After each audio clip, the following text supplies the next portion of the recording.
Kamusta? Ako si Mary Biz Blisado. Ngayon ay tatalakayin natin ang mga focus ng pandiwa. Mga focus ng pandiwa. Focus sa tagaganap aktor.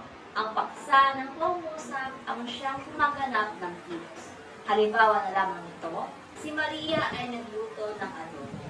Si Maria ang gumaganap ng kilos ng pagluluto. Pangalawa, focus sa layon o buo. Ang paksa ng pangungusap ang siyang tumatanggap ng kilos. Ang halimbawa na lamang nito, ang adobo ay niluto ni Maria. Ang adobo ang tumatanggap ng kilos ng pagluluto. Pangatlo ay ang focus sa ganapan, locative. Ang paksa ng pangungusap ang lugar ng pinagganapan ng kilos. Halimbawa, sa kusina nagluto si Maria ng adobo. Ang kusina ang lugar ng pinagganapan pagluluto. Focus sa taga-tanggap. Benefactive. Ang paksa ng pangusap ang siyang nakikinabang sa kilos. Halimbawa na lamang nito, ipinagluto ni Maria ng adobo ang kanyang pamilya. Ang pamilya ang nakikinabang sa kilos ng pagluluto. Focus sa paggamit ng instrumental. Ang paksa ng pangusap ang sangkapan o banggi na ginagamit upang magawa ang kilos. Halimbawa na lamang ito, ang kaldero ay ipinagluto ni Maria ng adobo. Ang kaldero ang kasangkapan ng ginamit sa pagluluto. Focus sa santi o causative. Ang paksa ng pangusap ang dahilan o sanhi ng kilos. Narito ang ilang mga pangusap upang mas lalo pa natin maintindihan at maunawaan ang mga focus ng pandiwa. Una, nagluto si Maria ng masarap na ulam. A. Focus sa tagaganap, actor. B. Focus sa lion, bull. C. Focus sa ganapan, locative. O D. Focus sa tagaganap o benefactive. Bibigyan ko yon ng 10 segundo upang sagutan ito.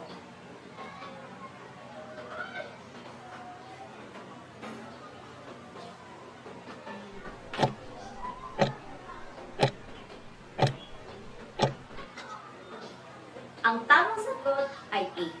Focus sa tagaganap. Si Maria ang gumagawa ng kilos na pagluluto. Siya ang tagaganap ng aksyon. Dumako naman tayo sa iba pang pangusap. Pangalawa, niluto ni Maria ang masarap na ulam. A. Focus sa tagaganap, aktor. B.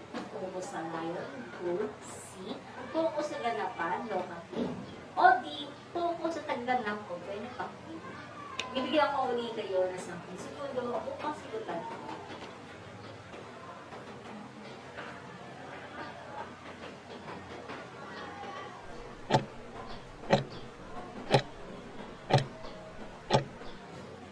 Ang tamang sagot ay B.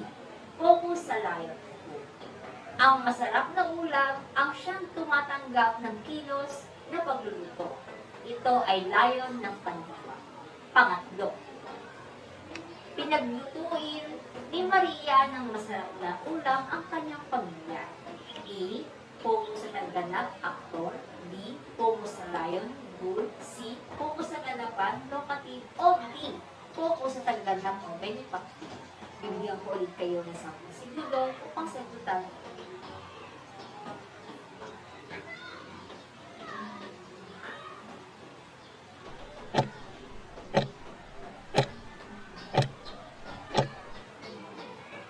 Ang tamang sagot ay C. Focus sa ganapan, locative.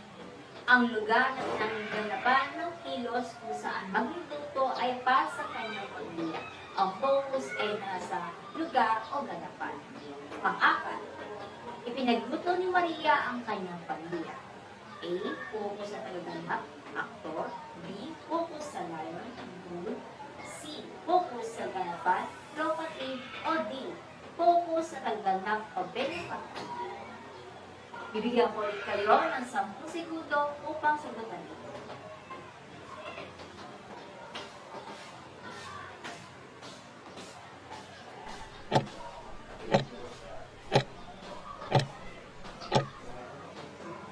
Ang tamang sagot ay D. focus sa tagaganap, benefactive. Ang kanyang pamilya ang nakikinabang o tatanggap ng ginawa ni Maria na pagluluto. Ang focus ay nasa tagaganap ng kilos.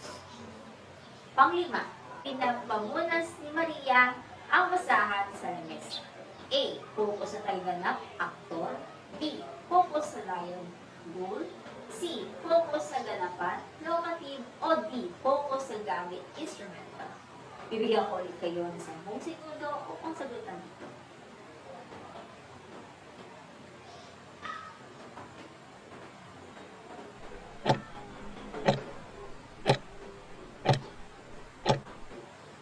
Ang tamang sagot ay D. Focus sa gamit, instrumental. Ang basahan ang ginamit na kasangkapan o instrumento sa pagpunas ng mesa. Ang focus ay nasa gamit o instrumentong ginamit sa kilos. Pang-anim, ikinatuwa ni Maria ang pagkapanalo ng kanyang anak. A. Focus sa tagaganap, aktor. B. Focus sa lion, goal. C. Focus sa ganapan, locative. O D. Focus sa saldi o causative. Bibigyan ko ulit kayo ng 10 segundo upang sagutan ang tanong.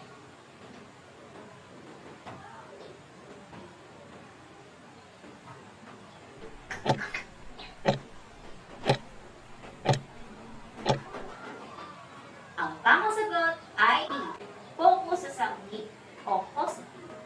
Ang pagkapanalo ng kanyang anak ang naging dahilan ng tuwa ni Maria. Ang focus ay nasa saldi o dahilan ng kilos. Pang-pito, tumakbo ang mga bata sa palaruan. A. Focus sa tagaganap, aktor. B. Focus sa lion, goal. C. Focus sa ganapan, locative. O D. Focus sa taga-tanggap, benefactive. Bibigyan ko ulit kayo ng 10 segundo upang sagutan ang tanong.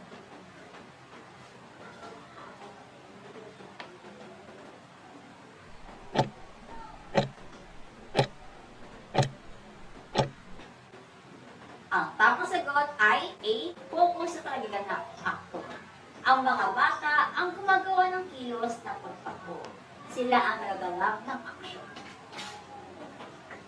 Pang-walo, binasa ni Carlo ang libro. A. Focus sa tagaganap, aktor. B. Focus sa lion, goal. C. Focus sa ganapan, locative. D. Focus sa tagaganap o benefactive. Bibigyan ko ulit kayo ng 10 segundo upang sagutan ang tanong.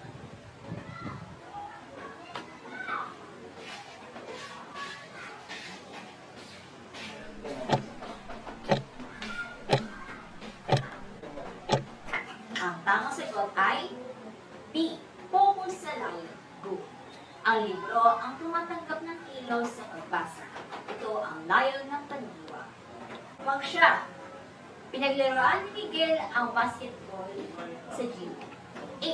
Focus sa tagaganap, aktor. B. Focus sa lion, goal. C. Focus sa ganapan, locative. D. Focus sa tagaganap o benefactive. Bibigyan ko ulit kayo ng 10 segundo upang sagutan ito.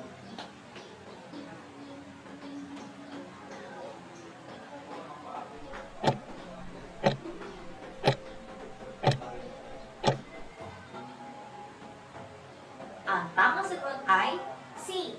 Focus ng ganapan, locative.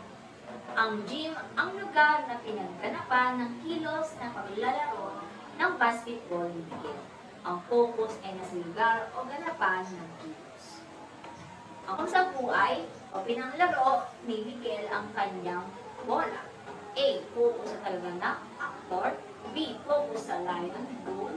C. Focus sa ganapan, locative. O D. Focus sa gamit, instrumental. Bibigyan ko ulit kayo ng 10 segundo upang sagutan ang tanong.